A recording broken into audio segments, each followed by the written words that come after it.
US Consulate Karachi wishes Happy Diwali to all those who are celebrating. This Diwali, US Consul General Mark Stroh visited a temple in Thana Bola Khan in Sindh to celebrate the Festival of Lights.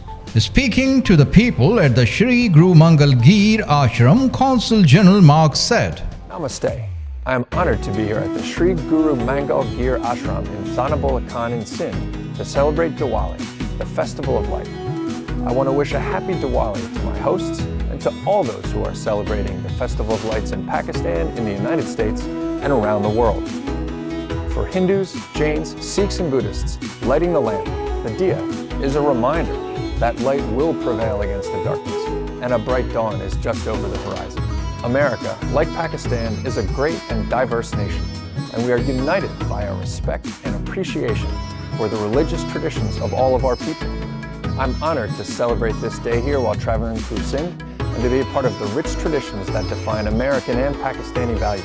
So I wish a joyous celebration and Saal Mubarak to all the families gathering together to reflect on the blessings of the past year this Diwali.